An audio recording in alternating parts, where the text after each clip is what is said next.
Hello class. Welcome back बच्चों। लो प्यारे बच्चों, स्टार्ट कर रहे हैं नया लेक्चर। बाबू चर्चा शुरू कर रहे हैं वहीं से कि जहाँ छोड़कर गए थे। बात करके गए थे डोमेस्टिक टेरिटरी की। ठीक है ना जी? वहीं से चर्चा को शुरू कर रहे हैं। बाबू यहाँ से मतलब इस चैप्टर से तो बिल्कुल मत छोड़ना इको। फर्स्ट चैप्टर का ना शायद कभी कोई रिलेशन किसी और चैप्टर के साथ नहीं आएगा, जो सर्कुलर लॉ ऑफ इनकम हमने पढ़ा था। पर इस चैप्टर का रिलेशन आगे हर प्रैक्टिकल एस्पेक्ट में यूज होगा, तो यहाँ से आप चैप्टर नहीं छोड़ सकते। ठीक है ना? और जिसका लास्ट लेक्चर छोटा है बेटा, पढ़ना ही पड़ेगा आपको, कोई रास्ता नहीं है उसका। ठीक है जी? चलो जी, सब सामने देख रहे हैं। जितना बेटा मैंने उस दिन पढ़ाया था उतना लिखूंगा नहीं, सिर्फ बोलकर रिवाइज कर दूंगा। ठीक है जी? और बाबू आगे हम लिख लेंगे। सब सामने देखना, पहले पहले रिवीजन करते हैं। बाबू सॉरी, डोमेस्टिक टेरिटरी की बात कर रहे थे हम। डोमेस्टिक टेरिटरी में बेटा तीन अलग अलग पोर्शन है। मीन्स पोर्शन, इंक्लूड पोर्शन और does not include portion. Means portion में सबसे पहले हमने पढ़ लिया था किसी भी देश की डोमेस्टिक टेरिटरी क्या होती है। सबसे पहले उस देश का political frontier. Domestic territory means political frontier of any country. दुनिया के किसी भी कोने में चले जाओ, डोमेस्टिक टेरिटरी की डेफिनेशन सेम है।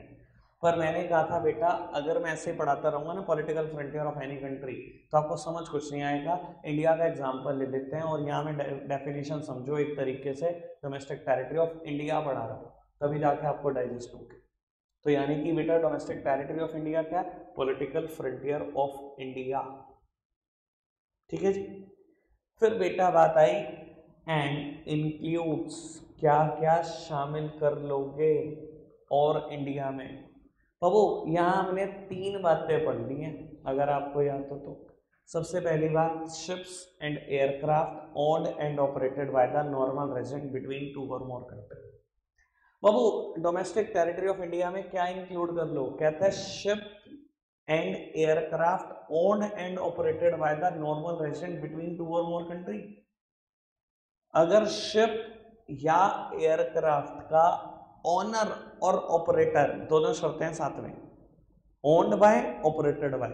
अगर ओनर और operator normal resident of India है, तो चाहे वो शिप, चाहे वो वेसल, चाहे वो एरोप्लेन, चाहे वो एयरक्राफ्ट, दुनिया के किसी भी दो कंट्री के बीच क्यों ना है, it is considered as domestic territory of India only. याद आ रही है बात? कोई दिक्कत, कोई परेशानी तो नहीं आ रही? जो भी मैंने भी बोला समझ में आई बात? ठीक है ना जी? बाबू शिप हो, वेसल हो, एरोप्लेन हो, एयरक्राफ्ट हो, अगर दो ही शर्तें हैं, अगर ओनर और ऑपरेटर इंडियन है, तो चाहे बेटा वो दुनिया के किसी भी दो देश के बीच में क्यों ना, मुझे कोई फर्क नहीं पड़ता, फिर वो इंडिया है। ठीक है जी? दूसरी बात जो हमने पढ़ी थी, fishing vessel, oil and natural gas rigs and floating platform operated by the normal resident in the international water where they have the exclusive right of operation. Fishing vessel हो, चाहे oil and natural gas rig हो, चाहे floating platform हो। Fishing vessel मतलब वो vessel जो इससे fishing की जाती है। Oil and natural gas rig के बारे में मैंने आपको बता दिया था, 50-50 हजार करोड़ का एक है, जो हाई सीज में चलता है, जिसका काम बस ये बताना है कि हाँ ओशन में यहाँ पॉसिबिलिटी है, अगर आप इतनी गहराई में जाओ तो आपको शायद क्रूड ऑयल या नेचुरल गैस मिल जाए। चलते चलते ही बता देते हैं, तभी इतनी वैल्यू रखते हैं। और बेटा फ्लोटिंग प्लेटफॉर्म मतलब कुछ भी पानी के ऊपर तैरता हुआ, कुछ भी हो, सबके लिए वर्ड लगा सकते हो फ्लोटिंग का। तो कहता है fishing vessel, oil and natural gas rig and floating platform operated by the normal resident, या ओन्ड वर्ड नहीं है, operated by the normal resident in the international water where they have the exclusive right of operation. Oh what do you mean by the international water? मैंने बताया था किसी भी देश की ज्योग्राफिकल बाउंड्री से 200 न्यूटिकल माइल तक वही कंट्री मानी जाती है। उसके बाद क्या शुरू हो जाता है? International water. तो वो ये इंटरनेशनल वाटर जो है, क्या इसके एक्सक्लूसिव राइट खरीदे जा सकते हैं, जैसा कि इस पॉइंट में आता है? बेटा बिल्कुल खरीदे जा सकते हैं। इंटरनेशनल ऑर्गेनाइजेशन इनके एक्सक्लूसिव राइट बेचती है, उसके बदले में ठीक ठाक सम चार्ज करती है, वो इसके एक्सक्लूसिव राइट बेचे जाते हैं। अब मुद्दा ये उठता है कि इन तीनों में से कोई भी चीज अगर एक इंडियन ऑपरेट कर रहा है इंटरनेशनल वाटर में, क्योंकि उसने एक्सक्लूसिव राइट खरीदे हैं, it is considered to be the domestic territory of India only. यहाँ घूम फिर के सारी कहानी दो ही चीजों पर डिपेंड करती है, ऑपरेटर इंडियन होना चाहिए और इंटरनेशनल वाटर का एक्सक्लूसिव राइट होना चाहिए। ठीक है जी। और उसके बाद बेटा तीसरी चीज हमने पढ़ी थी, embassies, consulates and military establishment of a country located abroad. जब इसने बोला ना embassies, consulate and military establishment of a country located abroad, of a country mean India, मैं इंडिया के एंगल से बता रहा हूँ। Embassies, consulate and military establishment of India located abroad, दुनिया के जिस मर्जी क्वेश्चन जिस मर्जी देश में हो इंक्लूड कर लेना इंडिया की डेफिनेशन में। Indian embassy in Japan, it is India. Indian consulates in Sri Lanka, it is India. Indian embassy in south Africa, it is India. Indian embassy in Australia, it is India. Indian consulates in New Zealand, it is India. What do you mean bye military establishment? मैंने आपको बताया था, और वो कई बार आप news में सुनते हो कि दो देश की आर्मी ने एक साथ इकट्ठे प्रैक्टिस करी, दोनों देशों की आर्मी ने एक मिलिट्री कैंप लगाया, एक मिलिट्री एस्टेब्लिशमेंट लगाया। वो यही होता है मिलिट्री एस्टेब्लिशमेंट, जब दो देश की आर्मी इकट्ठे मिलिट्री कैंप लगाती है। ठीक है ना जी। तो चाहे इंडिया की एम्बेसी हो, चाहे कॉन्सुलेट्स हो, चाहे मिलिट्री एस्टेब्लिशमेंट हो, दुनिया के किसी भी कोने में क्यों ना हो, इट इज इंडिया। कोई दिक्कत, कोई परेशानी तो नहीं? पक्का से बात समझ में आ रही है? आगे बढ़ाएं बात को। बाबू इंक्लूड पोर्शन तक हम कर चुके थे, आज डस नॉट इंक्लूड पोर्शन को खत्म करते हैं, फिर एक और डेफिनेशन करानी है इससे भी तगड़ी। ठीक है जी। वो 1.5 दिन वो भी खा जाएगी, पर बाबू समझ में आना चाहिए, मुझे तो ये लगता है, कितना भी टाइम लगे लग जाए।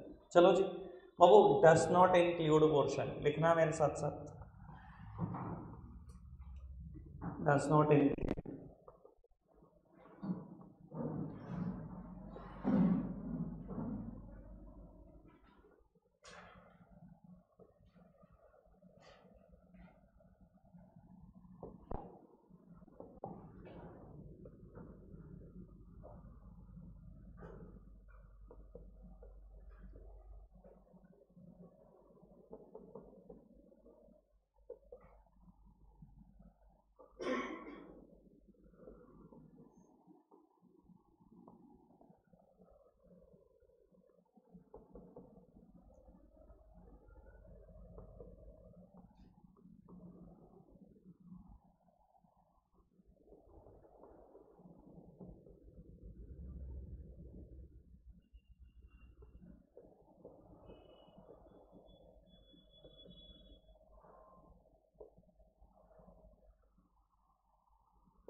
लो पुत्र, दोनों वर्ड नोट डाउन कर दो।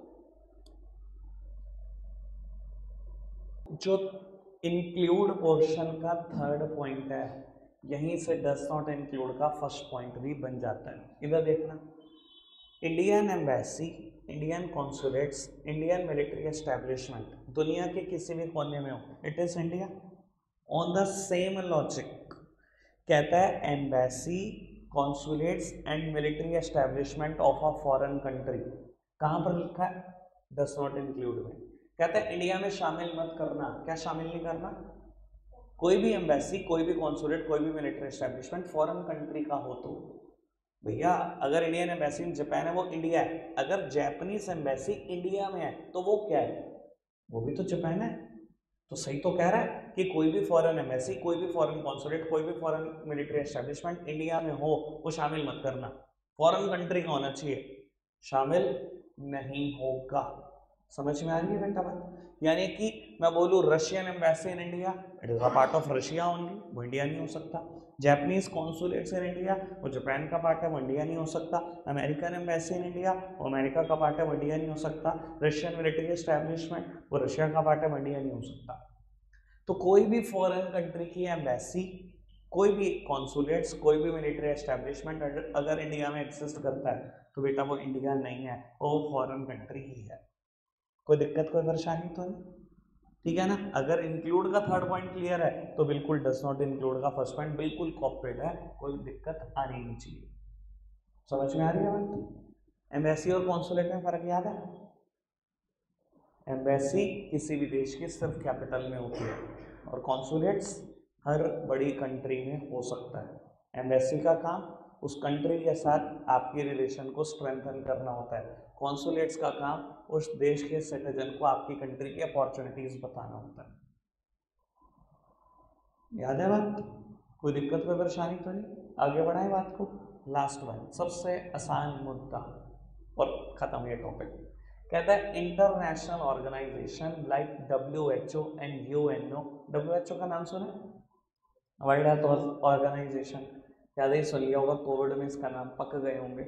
ठीक है जी। UNO, यूनाइटेड नेशन ऑर्गेनाइजेशन, या यूनाइटेड नेशन भी बोल सकते हो। कहता है international organization like WHO and UNO located within the geographical boundary of any country. कहाँ लिखा है?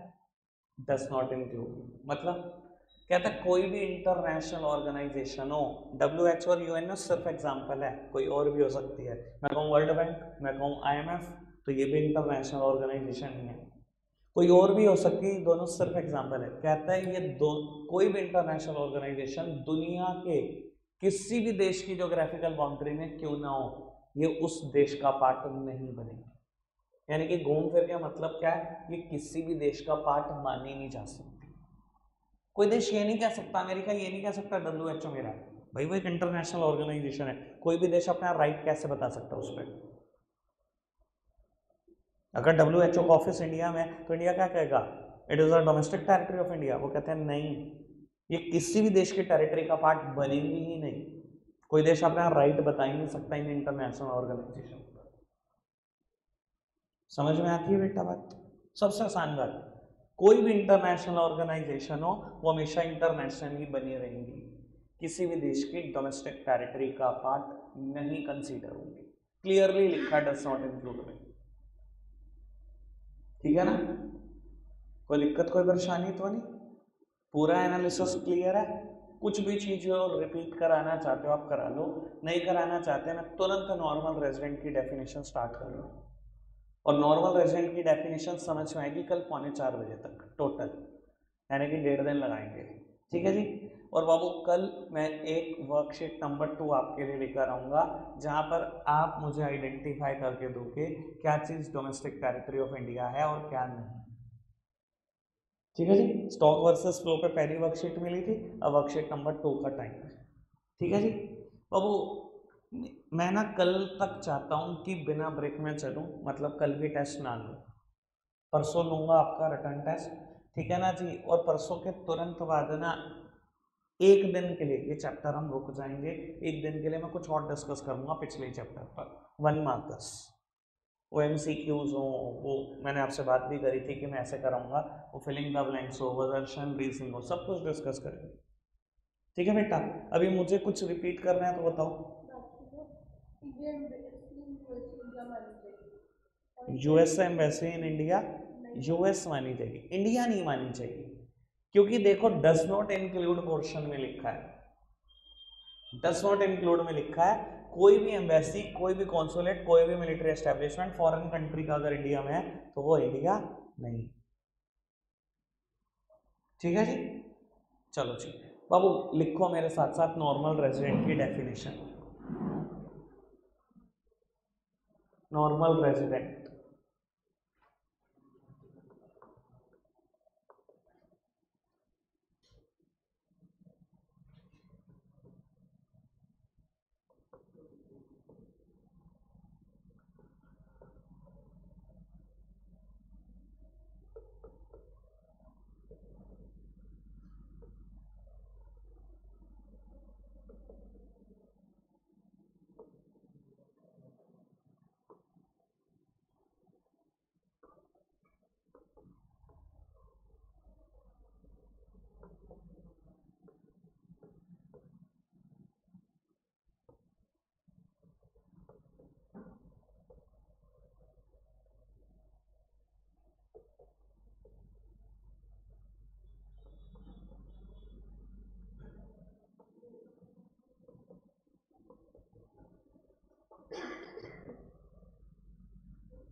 और डाउन करो फटाफट से बेटा।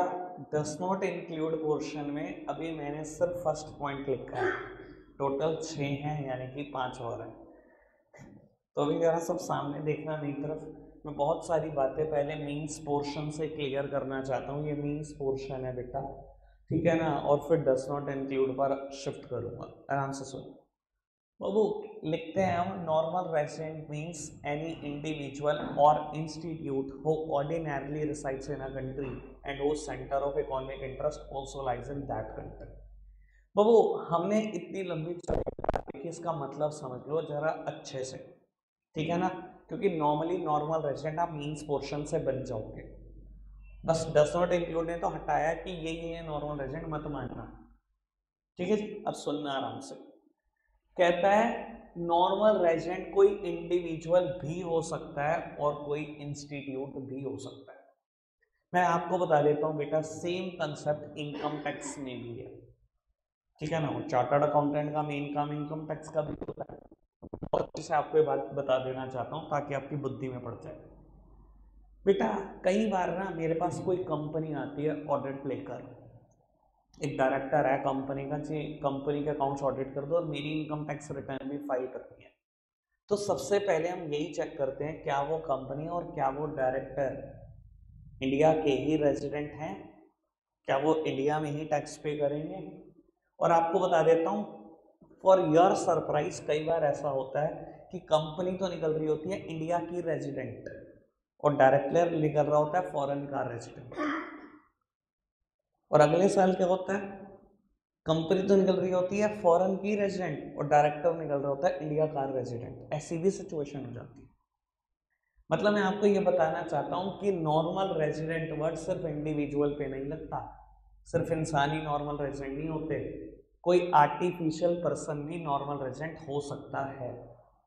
और लॉ ने क्लियरली बोला इंडिविजुअल और इंस्टीट्यूट दोनों पे लग रही है बात। इंस्टीट्यूट का मतलब क्या, it may be partnership firm, it may be company, it may be HUF, it may be cooperative society, सभी आर्टिफिशियल पर्सन भी शामिल है इसके अंदर। वो नॉर्मल रेजिडेंट बनने के लिए 2 शर्तें हैं, इधर देखना। सबसे पहली बात, normal resident means any individual और institute who ordinarily resides in a country and whose centre of economic interest also lies in that country. कहता है वो ऑर्डिनरली एक ही कंट्री में रहता हो और उसका सेंटर ऑफ इकोनॉमिक इंटरेस्ट भी वही कंट्री आ रही हो। अब बेटा बार बार मैं कोई सिर्फ कंट्री कंट्री बोलूंगा डाइजेस्ट नहीं होगा, इसलिए मैं बोल देता हूँ कि मैं नॉर्मल रेजिडेंट की नहीं, नॉर्मल रेजिडेंट ऑफ इंडिया की डेफिनेशन बता रहा हूँ आपको ताकि आसान हो जाए समझना। मैं हर जगह जहाँ जहाँ कंट्री कंट्री आता जाएगा मैं इंडिया इंडिया रिप्लेस करता जाऊँगा। समझ में आ रही बात। वर्ल्ड वाइड नॉर्मल रेजिडेंट की डेफिनेशन भी सेम है, ये कोई इंडिया की डेफिनेशन नहीं है, वर्ल्ड वाइड एक जैसी डेफिनेशन है, डोमेस्टिक टेरिटरी की भी और नॉर्मल रेजिडेंट की। देखो बेटा, कोई भी पर्सन, कोई भी इंडिविजुअल, कोई भी इंस्टीट्यूट इंडिया का रेजिडेंट बन जाएगा प्रोवाइडेड ये 2 शर्तें शामिल हो। Who ordinarily resides in India, ordinarily resides in India क्या मतलब होता है कि अगर पिछले 365 दिन में यानी कि पिछले पूरे साल में अगर वो 182 दिन से ज्यादा इंडिया में रहा हो तो हम बोलते हैं वो ordinarily resides in a country, मतलब लगभग आधे से ज्यादा दिन इंडिया में रहो। समझ में आ रही है बात। 182 दिन से ज्यादा रहो। ऐसा हो सकता है कि नहीं हो सकता कि कंपनी का नाम है आईटीसी और उसका डायरेक्टर पिछले पूरे साल में 200 दिन फॉरेन कंट्री में रहा। फटाफट बताओ हो सकता है कि नहीं यार, बताओ यार, हो सकता है। तो आईटीसी तो इंडिया की रेजिडेंट निकल जाएगी पर उसका डायरेक्टर, क्योंकि वो इंडिया में रहा ही नहीं नॉर्मली, तो वो निकलेगा नहीं इंडिया का रेजिडेंट उस 1 साल के लिए। समझ में आ रही है बेटा बात, समझ में आ रही है बात, कोई दिक्कत कोई परेशानी तो नहीं। तो बाबू कहता है normal resident means any individual और institute who ordinarily resides in a country and whose centre of economic interest also lies in that country. What do you mean by the centre of economic interest, ये क्या चीज होती है centre of economic interest. बाबू आपका centre of economic interest 3 चीजों पर depend करता है।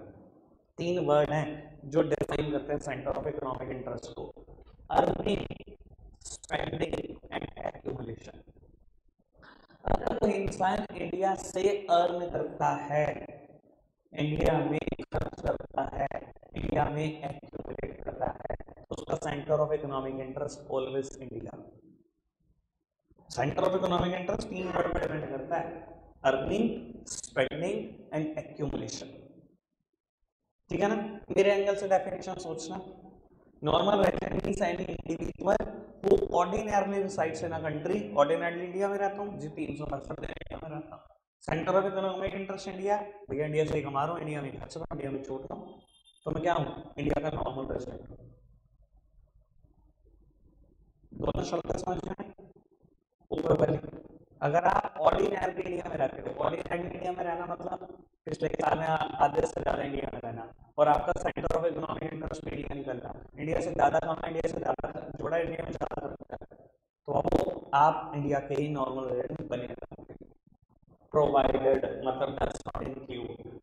अब बाहर निकालना शुरू कर रहा हूँ, किस किस को बाहर निकाल दो, बहुत आपकी बात मुझे याद है, आपको 6 बातें आज सारी तो नहीं हो पाएंगी, ठीक है ना, लेकिन श्री गणेश कर देते हैं, देखते हैं कितनी हो पाती है। सबसे पहली बात, किसको बाहर निकाला, कहता है फॉरेन टूरिस्ट और visitors who visit the country for the purpose of, कहता है अगर आप फॉरेन टूरिस्ट हो या फॉरेन विजिटर हो और आपने कंट्री विजिट की है इन 6 पर्पस के लिए, तो आप इंडिया के नॉर्मल रेजिडेंट कभी नहीं बनोगे।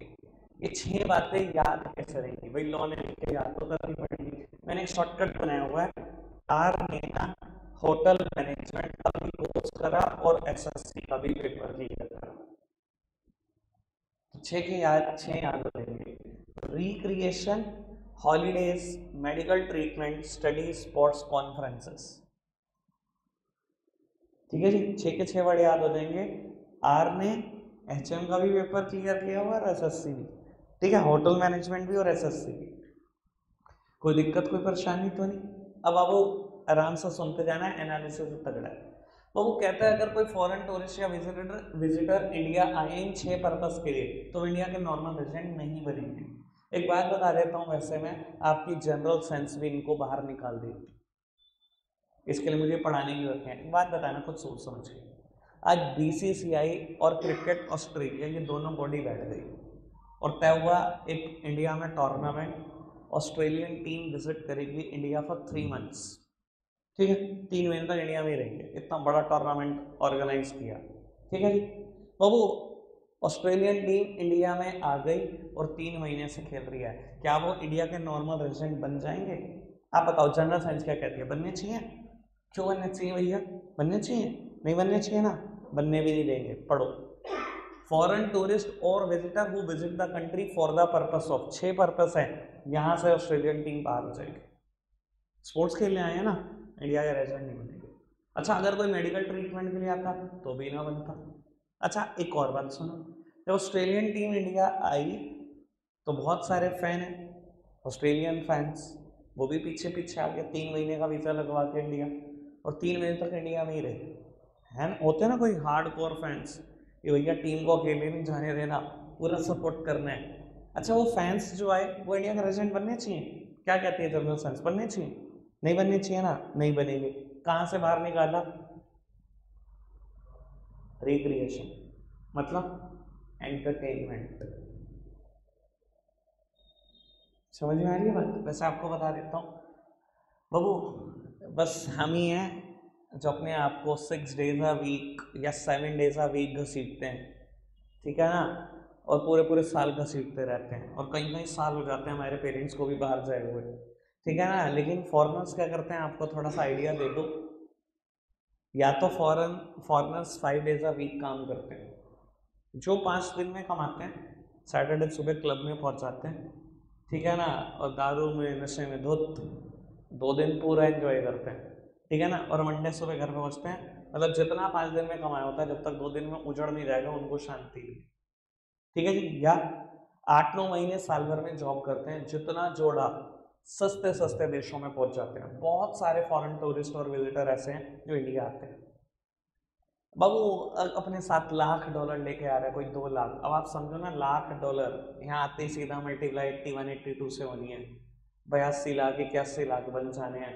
पड़े कहाँ रहना है, 3 महीने तक हिलना ही नहीं इंडिया से, 3 महीने का वीजा लगा हुआ है, 3 महीने तक इंडिया से हिलना नहीं है। गोवा पड़े हुए हैं, अब देख लो कितने टूरिस्ट आते हैं। ऋषिकेश देखो हालात, ठंडे ठंडे इलाके ढूंढने पड़े रहेंगे 3-3 महीने तक। साहब सबने देखा भी होगा, महसूस भी किया होगा, तो उनकी जिंदगी बहुत अलग है। हम मतलब हम ही हैं बस गधे जो खींचते रहते हैं। वो जिंदगी जी रहे हैं, हम भोग रहे हैं। वो जीतते हैं सच में, ठीक है ना। और फिर 3 महीने तक सब उजाड़ देंगे, फिर पहुंचेंगे 9 मंथ वर्क, फिर 3 महीने इंडिया। इंडिया जिंदाबाद। खर्चो 81 लाख रुपए हैं भैया। क्लियर है बेटा बात? समझ में आ रही है बात? कोई दिक्कत कोई परेशानी तो नहीं अभी तक जो मैंने बात की, ठीक है ना।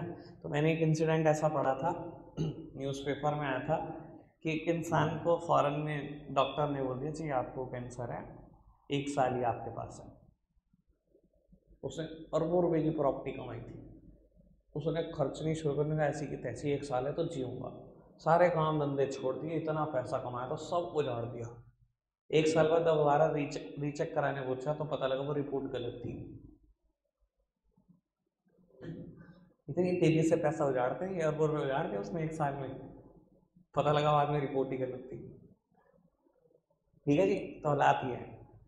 और वो समझ में आती है बात, कोई दिक्कत कोई परेशानी तो नहीं। एक बड़ी फेमस यूनिवर्सिटी है हमारे आसपास ही है, LPU, lovely professional university Phagwara, ठीक है ना, जलंधर में। नाम सुना होगा कभी ना कभी, आपने टीवी ऐड देखा होगा।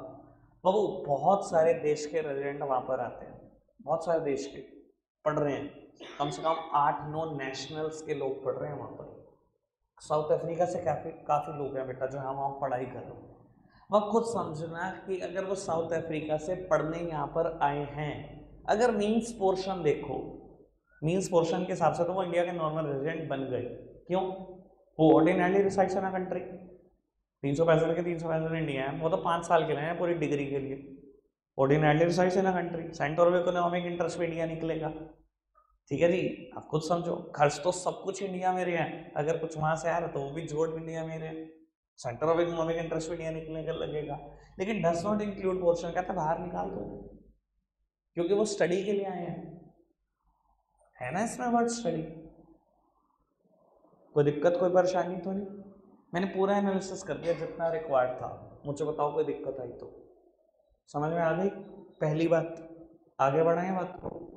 वो कुछ लिखना चाहते हो तो लिख लेना, अगर ये लिखना है तो पूरे वर्ड लिखना, अर्निंग, स्पेंडिंग और एक्यूमुलेशन, ठीक है जी।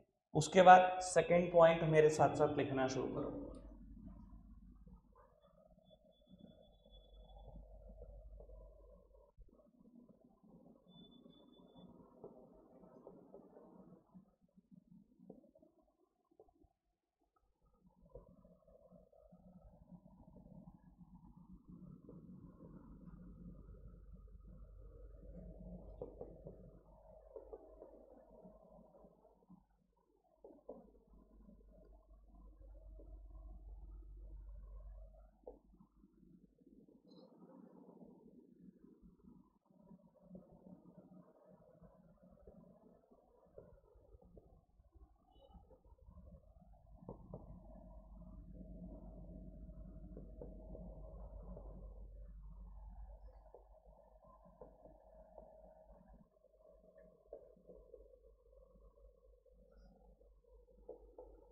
नोट डाउन करना।